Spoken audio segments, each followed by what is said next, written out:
François de La Rochefoucauld disait: «L'espérance tout trompeuse qu'elle soit, sert au moins à nous mener à la fin de la vie par un chemin agréable.»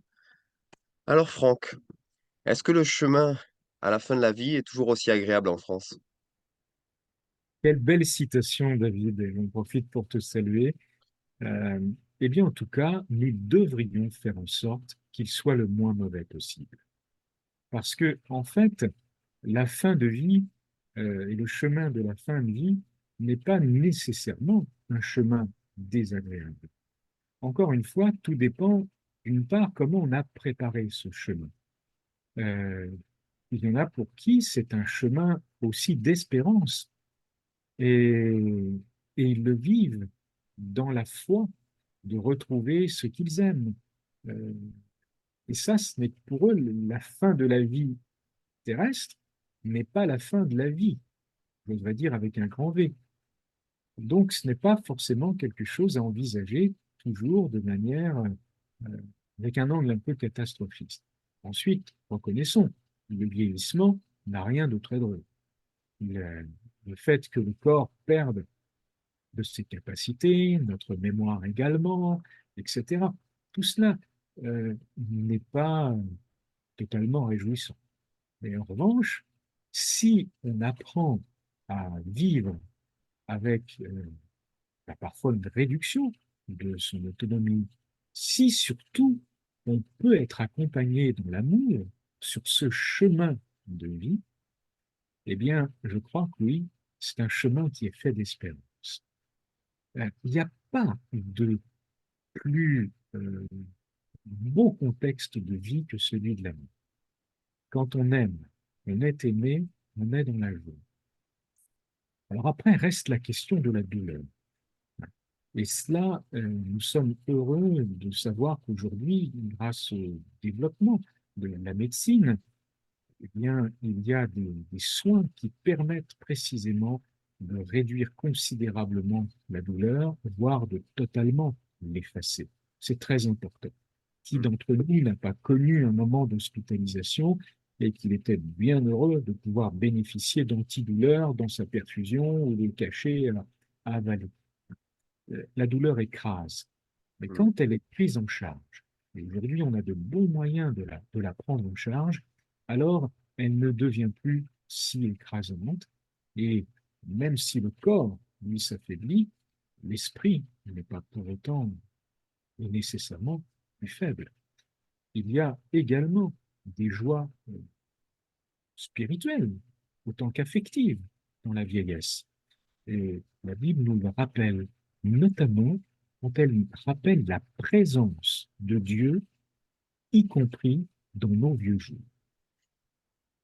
Quand nous avons à côté de nous quelqu'un qui nous assure sa présence, alors on est rassuré, on est moins dans l'inquiétude. Donc, je crois que la vraie question, ce n'est pas comment on raccourcit la vie, comment on met en place une aide active à mourir, pour reprendre les mots du président de la République, mais plutôt comment on continue d'apporter de la vie dans les jours que nous passons sur cette terre. Et c'est Et ça ju- l'enjeu. et justement, il me semblait que les lois que nous avions en France allaient dans ce sens. Mais j'entends aussi parler de faire de nouvelles lois. Est-ce qu'on a vraiment besoin d'une nouvelle loi dans ce domaine? Je suis de ceux qui pensent que non, et on est très nombreux à penser que non. On pense qu'il y a des outils vraiment qui, dans la loi, permettent des accompagnements de fin de vie dignes. Euh, Il serait même urgent d'appliquer la loi jusqu'au bout. Prenons un exemple qui est marquant. C'est que la loi prévoit que toute personne qui arrive à la fin de sa vie, eh bien, on peut tout à fait renoncer à des soins qui seraient invasifs, ce qu'on appelle parfois de l'acharnement thérapeutique. On peut tout à fait y renoncer parce que c'est la fin de la vie. Mais en revanche, on doit solliciter, on doit pouvoir avoir accès à des soins palliatifs, c'est-à-dire un accompagnement du malade de manière à ce qu'il ne souffre pas. Et la mise en place de ces soins palliatifs, l'accès à ces soins palliatifs, ça veut dire que On estime en France que 70% des Français ne pourraient pas y avoir accès ou ne peuvent pas y avoir accès parce qu'on n'a pas suffisamment d'unités hospitalisées dédiées à cela, par exemple, ou pas suffisamment de lits dédiés à cela, ou pas suffisamment d'équipes médicales préparées à l'accompagnement via des soins palliatifs. Donc déjà, mettons en place le plan de développement des soins palliatifs qui était prévu avec nous. C'est une première nécessité. Ensuite, se pose souvent le sujet et la question de la liberté. Ceux qui réclament l'aide active à mourir estiment que c'est là l'ultime liberté de l'être humain, choisir quand il veut mourir. Mais réfléchissons un peu.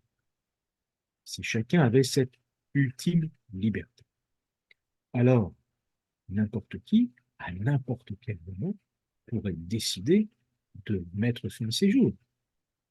Nous avons des politiques publiques qui sont chargées de prévenir les suicides, de faire en sorte que ce qu'on appelle la santé mentale des Français soit la meilleure possible. Et le suicide, c'est un signe de mauvaise santé mentale. En tout cas, c'est regardé comme tel, un signe de souffrance intérieure, un signe de dépression. Et donc, pour le coup, on doit prendre en charge cette souffrance-là pour aider à la personne à en sortir.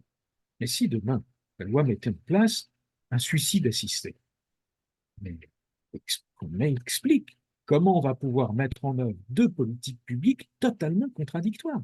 Hmm. Ça sera impossible. Donc cette revendication de liberté, en fait, elle contient en elle-même une profonde contradiction. Après, le sujet est présenté parfois comme un progrès. Et vous voulez bien m'expliquer en quoi une aide active à mourir, c'est quand même une définition fondamentale du mot meurtre. Quand on commet un meurtre, on aide activement quelqu'un à mourir. Bon, eh bien qu'on veuille bien m'expliquer comment cela serait un progrès. Alors que les progrès de l'humanité ont justement été mesurés à l'aune du respect tu ne tueras pas. Sinon, on est dans un univers qui va être celui décrit par le philosophe anglais Hobbes, où l'homme est un loup pour l'homme. Finalement, on est dans la destruction qui devient autodestructrice. Ensuite, on entend parfois dire, mais si on met en place une aide active à mourir en France, ce sera tout à fait encadré par la loi. Alors, on regarde les pays qui sont allés dans le sens où voudrait aller le président de la République, c'est-à-dire la Belgique, le Canada, en particulier la Suisse également. Et que voit-on? Eh bien, on constate des dérives. Alors on dit, ah ben oui, ce sont des dérives. Ce n'était pas comme ça qu'était vue la loi au départ. Ben, n'empêche que, dès qu'on crée du suicide assisté, dès qu'on crée de l'aide active à mourir, eh bien, on s'expose à des dérives, c'est-à-dire le risque de voir, comme on l'a vu au Canada, soit des gens qui sont pauvres, sans domicile fixe, sans dans ce qu'on appelle une situation économique dramatique, vouloir solliciter un suicide assisté. Mais ce n'est pas cela la bonne réponse. En tout cas, ça ne devrait pas être cela. Hmm. Enfin, il y a quand même une crainte qui n'est pas négligeable. C'est celle de voir le business se mêler de tous ces sujets-là. Finalement, qu'est-ce qui sera économiquement le plus avantageux? Investir lourdement et dans le temps en faveur des soins palliatifs et de l'accompagnement de fin de vie, ou de proposer une injection létale. Ces questions, je trouve qu'elles ont été balayées un peu trop rapidement dans le débat public. Hmm. Il est quand même étonnant que la mutualité française se soit dite en faveur de l'aide active à mourir.